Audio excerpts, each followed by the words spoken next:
Tokkoffaa yeroo Itoophiyaanonni tokko ta'anii wal deeggaranii mootummaa fi uummata waliin hojjetan mootummaan isaanii fi ijoollee isaanii boruuf abdii dhaabuuf murteessan maal hojjechuu akka danda'an addunyatti agarsiifna.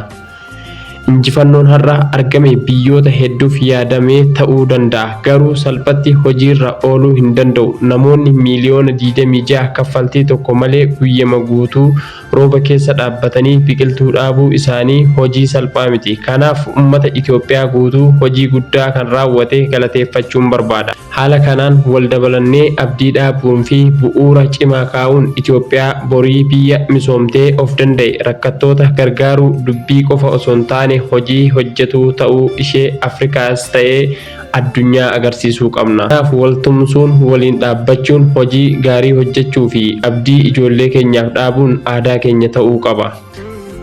Har'a uummanni Itoophiyaa biqiltuu dhaabuu qofa osoo hin taane dhaabbileen mootummaa dandeettii isaaniillee agarsiisaniiru. Ji'oota muraasa dura lammiileen miiliyoona 54 ol buufata filannoo 50,000 ol irratti nagaan filannoo raawwataniiru.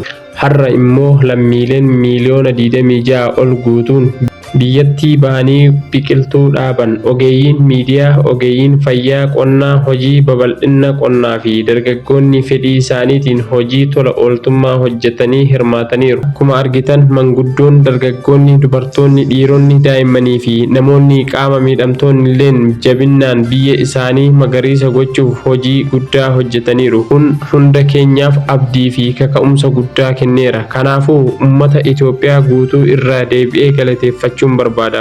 Ji'oota muraasa dabran keessatti biqiltuu biiliyoona 8 dhaabuuf karoorfannee turre. Amma ammaatti biiliyoona 6.5 dhaabneerra. Kanaaf biiliyoona 1.5 ji'a tokko keessatti biqiltuu miiliyoona 800 dhaabuun Itoophiyaa seenaa haaraa galmeessitee hojii guddaa hojjechuu akka dandeessu addunyatti agarsiifte. Kanaaf namoota biqiltuu qopheessitan, boolla qottan, deeggarsa teknikaa kennitan, gabaasa qopheessitanii fi hirmaannaa taasistan hundaan qalbii guutuudhaan galateeffadha. Baga nu gammachiiftan. Biyyeen kabajamtoota hordoftoota koo mootummaa qofatu muka dhaaba jechuu miti. Muka har'a ati dhaabdu boru ilmi kee qilleensa qulqulluu hafuura baafachiisa. Kanaaf nutis dirqama keenya haa bahannu. Biyya keenya qulqulleessuun mootummaa qofaaf osoo hin taane hundaa fi itti gaafatamummaadha. Har'a muka tokko dhaabne boru biyyi keenya magariisa, qilleensi keenya qulqulluu, jireenyi keenya gaarii ta'a. Dhaloota dhufuufis dhala gaarii haa kennu.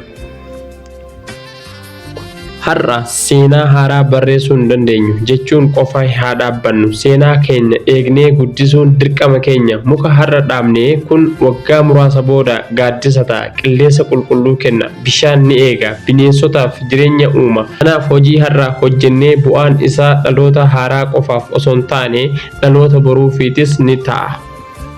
Egaa oduun har'aaf qabannee dhufne kana fakkaata. Hanga viidiyoo biraatiin walitti deebinutti nagaan naaf tura. Like, subscribe, share gochuu hin dagatina. Seenaalee teknooloojiidhaan wal fakkaatan yeroo yerootti argachuu barbaadan chaanaalii keenya kanatti akka maxxantan, akka itti dhiyaatan abdiin sin gaafanna. Waan tokko qofa sin gaafadha.